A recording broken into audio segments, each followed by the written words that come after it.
முதலில் தேவைப்படுவது ஆன்மாவின் ரட்சிப்பு. ஒரு கிறிஸ்தவ சகோதரி அமெரிக்கா தேசத்தின் பிரபலமான ஒரு நகரத்தில் உள்ள ஒரு பெரிய தேவாலயத்திற்கு ஆராதிக்க சென்றாள். அவள் ஆலயத்தின் சுவரில் வேதவசனம் அடங்கிய ஒரு பெரிய டெக்ஸ்ட் இருப்பதை கண்டாள். அதில் என் வழியாக ஒருவன் பிரவேசித்தால் அவன் உள்ளும் வெளியும் சென்று மேய்ச்சலை கண்டடைவான் என்று எழுதியிருந்தது. யோவான் 10:9. அந்த வசனம் சகோதரிக்கு பரிச்சயமாக இருந்ததால் அதில் ஏதோ குறை இருப்பது போல் தோன்றியது.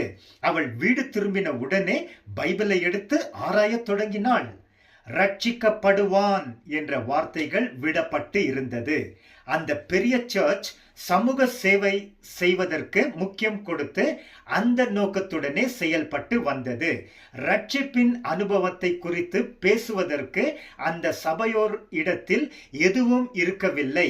எனவே ரட்சிக்கப்படுவான் என்ற வார்த்தைகளை வசதியாக விட்டுவிட்டார்கள். மிக பரிதாபமான நிலைமை.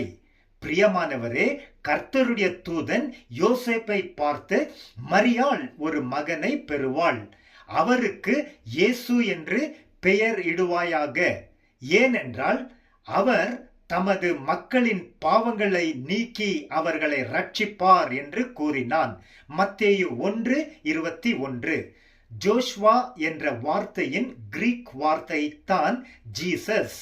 ஜீசஸ் என்றால் கர்த்தர் ரட்சிக்கின்றார் என்று அர்த்தம். இயேசு கிறிஸ்து இந்த பூமிக்கு வந்த முக்கிய காரணம் நம்முடைய பாவங்களில் இருந்து நம்மை ரட்சிப்பதற்காகத்தான். அவர் ஒரு முறை 5 அப்பங்களையும் 2 மீன்களையும் ஆசீர்வதித்து அற்புதம் செய்து 5000த்திற்கும் மேலான ஜனங்களை போஷித்தார். பின்பு அந்த ஜனங்கள் இயேசுவை தேடி வந்தபோது இயேசு அவர்களை பார்த்து, நீங்கள் அற்புதங்களை பார்த்ததினால் அல்ல, அப்பங்களை புசித்து திருப்தி ஆனதினால் தான் என்னை தேடுகிறீர்கள் என்று உண்மையாகவே உங்களுக்கு சொல்லுகிறேன் என்றார். யோவான் 6:26. இயேசு கிறிஸ்து மற்ற ஒரு சமயம், முதலாவது தேவனுடைய ராஜ்யத்தையும் அவருடைய நீதியையும் தேடுங்கள், அப்பொழுது தேவையானதெல்லாம் உங்களுக்கு சேர்த்து கொடுக்கப்படும் என்றார். மத்தேயு 6:33. பிரியமானவரே, நாம் தொடர்ந்து நம் ஆத்துமா ரட்சிப்பிற்கு முக்கியம் கொடுப்போம். தேவன் தேவையானதெல்லாம் குறைவில்லாமல் நமக்கு தருவார். அவருக்கே ஸ்தோத்திரம். ஆமென்.